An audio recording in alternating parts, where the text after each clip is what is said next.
우리는 지금 초대교회의 7교회의 모습을 다루고 있습니다. 지난번에는 책망과 칭찬을 받은 교회인 에베소 교회, 버가모 교회, 두아디라 교회를 살펴보았습니다. 이번에는 책망만 받은 두 교회를 살펴볼 텐데요. 오늘 하나는 바로 사대 교회입니다. 먼저 이 사대라는 지역이 어떤 도시인가를 알 필요가 있지요. 사대는 리디아 왕국의 수도였습니다. 페르시아에게 망하기 전에 리디아 왕국은 굉장히 부강한 그런 나라였습니다.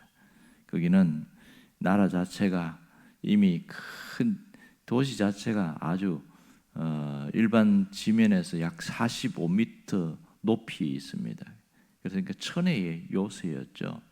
누구도 뚫을 수 없는 그런 요새였고, 이걸 다른 나라에서 침입해왔고 어떻게 저 45m의 높이를 하냐. 요즘은 뭐 사다리도 있지만 옛날에는 그런 게 불가능했거든요. 그러니까 그 수백 년 동안 약 2번 망하고 침범을 당하지 않았습니다.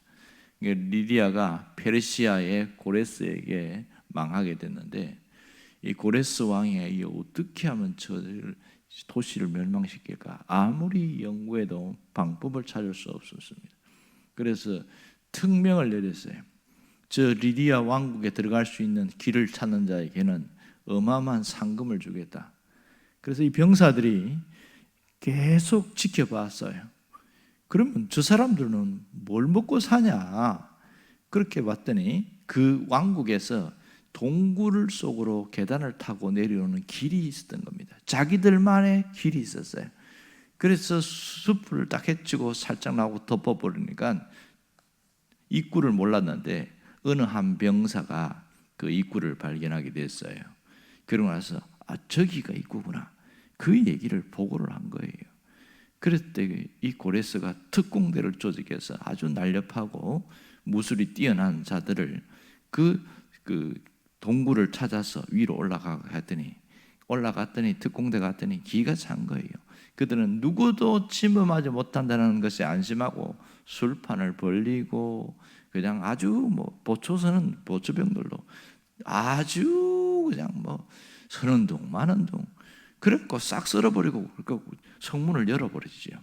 그래서 리디아 왕국이 페르시아에게 망하게 되었고 결국은 로마의 지배받게 되었습니다. 지금 그 상황에서 사대 교회가 그 교회가 세워졌는데요. 자, 이 리디아가 특별한 것은 뭐냐면 그 당시에 리디아 왕이 특별한 일을 했는데 거기에는 금과 은이라는 이런 큰 철광석들이 많이 났습니다. 유일하게 그 지역 전체에서 다른 나라에도 불구하고 금화를 찍어낸 곳이 리디아였습니다. 금과 은을 비율을 맞춰서 섞어서 금화를 찍어내서 사람들에게 막 이렇게 보급하고 그래서 어마어마한 부자인 교회입니다. 그래서 그들에게는 또 많은 수입이 세금도 있었고 금이 나니까 그래서 아주 잘 살았던 교회입니다. 그러다 보니까 교회도 굉장히 경제적으로 여유가 있고 그러니 굳이 뭐 애타게 기도하고 할 필요가 없는 뭐 그런 분위기 속에 있었습니다. 그런데 오늘 주님이 이 사대 교회를 향하여 뭐라고 그러냐면 거기는 뭐 칭찬 한마디도 없이 곧바로 책망으로 들어가고 있지요. 1절에 보면 내가 너의 행위를 아노니 너희가 살았다는 이름을 가졌으나 죽은 자로다. 굉장히 충격적인 얘기를 하고 있습니다. 아주 직설적이고 강하게 주님이 판정을 내리는데 사형 선고를 내려버린 거죠. 교회가 죽음을 맞이했다. 그럼 무슨 뜻일까요? 그거는 그 교회의 기능과 역할을 상실해버렸다. 그런 뜻이 되겠지요. 교회가 자기 기능을 잃어버렸다는 것은 이미 사망 선고나 다름이 없는 모습입니다. 여러분, 이 죽음을 선포한 것은 정말 끔찍한 사건이라고 할 수 있습니다. 바울은 교회를 그리스도의 몸이다 이렇게 얘기를 했습니다. 그러니까 이 말은 교회는 생명 공동체라는 뜻이지요. 생명 공동체가 죽었다는 것은 그건 거의 절망적 상황입니다. 교회가 아무 쓸모없는 기능이나 역할을 전혀 할 수 없는 무능력한 존재가 됐다, 이런 뜻입니다. 그러니까 이 4대 교회의 신자들은 이름만 가진, 무늬만 있는 그런 교회였고 신자들이었습니다. 이미 사망 진단서가 발부되었던 것이죠. 어디를 보아도 기대할 만한 것이 아무것도 없습니다. 그래서 4대 교회에는 특징이 뭐냐? 심판에 대한 메시지가 없습니다. 희한하지요. 다른 교회들을 보면 저기서 그렇죠, 가만히 있으면 심판이 있을 것이라는 그런 메시지가 있는데 4대 교회는 아예 없습니다. 왜 그런가 봤더니 이미 거의 다 죽었기 때문에 심판 메시지가 필요가 없다는 것이지요. 자, 이 4대 교회가 살았지만 죽음자 취급을 받는 또 하나는 2절 하반절 때문에 그렇습니다. 거기 보면 뇌행의 온전한 것을 찾지 못하였노니 그렇습니다. 4대 교회는 하나님 앞에 온전하게 하는 모습들이 전혀 없었다, 이렇게 이야기합니다. 너의 행동에서, 너의 모습에서, 너의 모든 것에서 도무지 찾아봐도 온전한 것, 다시 말해서 신앙적인 것은 찾을 수가 없으니 내가 어찌 이것을 볼 수 있겠냐 하면서 살았지만 너는 죽은 자다, 이렇게 얘기한 것이죠. 그러니까 예수님의 눈에 비친 4대 교회는 거의 절망적 상태, 엉망인 교회라는 그런 뜻입니다. 죽음에 이르는데 문제는 4대 교회의 신자들이 자신이 죽어 있고 어떤 자들은 죽어가고 있는데도 전혀 그것을 느끼지 못하고 있다는 사실입니다. 주님은 한시가 급한데 4대 교회는 전혀 경각심이 없습니다. 통증을 느끼지 못한다는 거죠. 여러분, 질병 중에서도 통증을 느끼지 못하는 병이 있더라고요. 이것이 선천적인 것이 있고 후천적인 것이 있는데, 특히 선천적으로 통증을 느끼지 못하는 그런 질병을 가진 사람이 있습니다.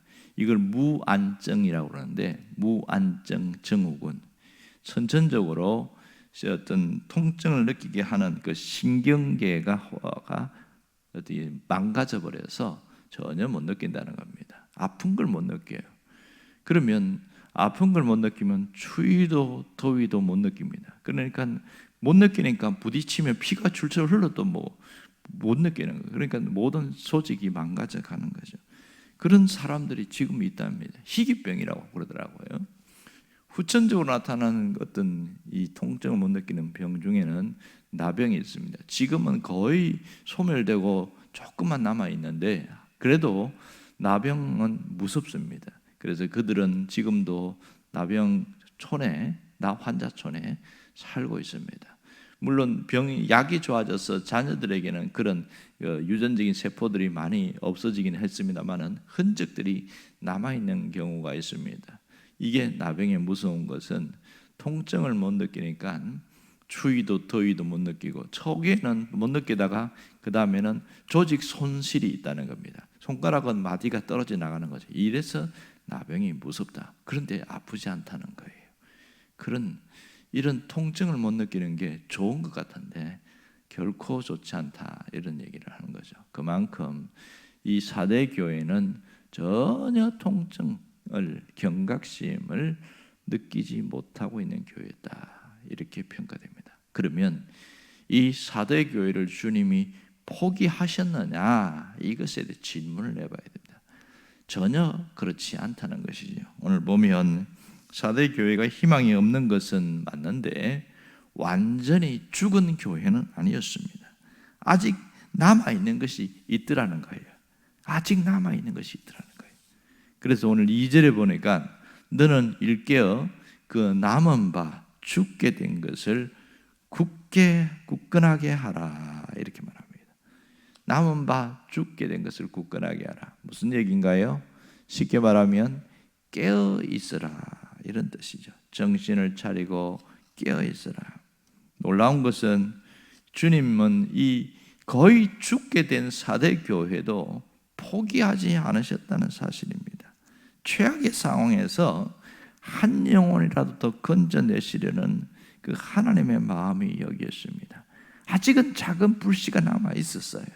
조금의 소망이 있었습니다. 살아날 수 있는 골든 타임이 있었다는 것이지요. 그러니까 이 사대 교회는 골든 타임이 남아 있었다, 이 얘기를 하고 있습니다. 그래서 그것을 놓치지 말고 다시 살려내라, 그 얘기하고 있지요.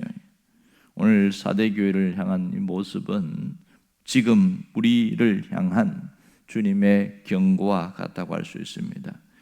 교회는 점점 많아졌지만 무너지고 있는 것을 우리가 많이 봅니다. 특별히 우리가 그런 질병 하나에 무너지는 것을 봤잖아요. 보면 바이러스가 온통 휩쓸고 나니까 교회가 무너진 흔적들이 굉장히 많습니다.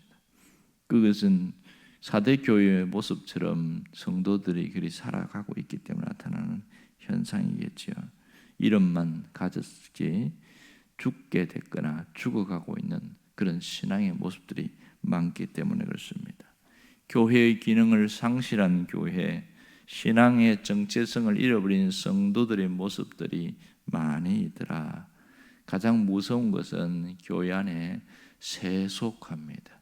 교회 안에 세상의 방법과 세상의 모든 사고, 사상들이 교회 안에서 그게 스며들어와서 똑같은 모습으로 나가는 것, 이걸 세속화라고 합니다. 구체적인 세속화는 이 사도 요한이 경고한 것처럼 신자들이 세상 사람과 똑같이 살아가는 거예요. 세상 사람들은 특징이 뭐냐? 사도 요한의 경고를 보면 육신의 정욕, 안목의 정욕, 이생의 자랑을 따라 살아간다.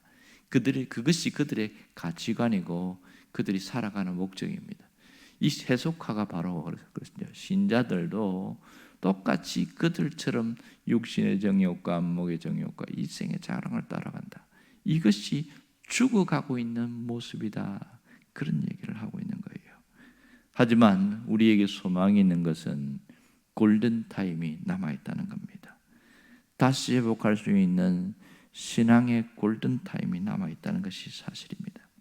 4절에 보니까 이런 얘기를 합니다. 그러나 사대에 그 옷을 더럽히지 아니한 자 몇 명이 내게 있어 흰옷을 입고 나와 함께 다니리니 그들은 합당한 영고라 그랬습니다. 이 흰옷을 더럽히지 아니한 이들이 바로 있다는 거예요. 이게 골든타임이라는 겁니다. 예수님은 사대 교회를 살리시려고 이 말씀을 하고 있습니다. 흰옷을 입은 몇 명이 이 교회에 살아있는 자들이고 주님이 주목하는 자들이고 지금도 이들 때문에 교회가 유지하고 있다는 겁니다. 그러면 이 시대에도 흰옷을 입은 자들이 있다는 얘기지요. 여러분, 흰옷을 입었다는 게 무슨 뜻입니까? 이 희다는 이름 자체가 뭐냐면 더럽히지 아니한 자, 이런 뜻이잖아요. 그러면 흰옷을 입었다는 것은 신앙의 정절을 더럽히지 아니한 자, 세상과 타협하지 아니한 자, 이런 뜻이 되겠지요. 그러니까 흰옷을 입은 자는 주님을 바라보고 주님이 내게 주신 사명을 따라 살아가는 그 사람을 말하고 있습니다. 이 한 사람, 주님이 찾으시는 사람은 바로 이러한 사람입니다. 사도교회에서 아직도 살아있는 자가 있느냐? 주님이 끊임없이 찾고 있는 것이죠. 흰옷을 입은 그 사람, 신앙의 정죄를 지키고 나아가는 사람, 그런 이세벨과 수많은 황제 숭배 속에서도 무릎을 꿇지 않고 끝까지 신앙을 지키는 그 사람을 찾고 있는 겁니다. 바로 이것이 하나님의 골든타임이 남아있다는 사실입니다. 무너진 교회예요. 무너져 가고 있는 교회이지만 사대 교회조차 포기하지 않으시는 하나님이심을 알 수 있습니다. 그 한 사람 때문에 교회를 살리려는 것이죠.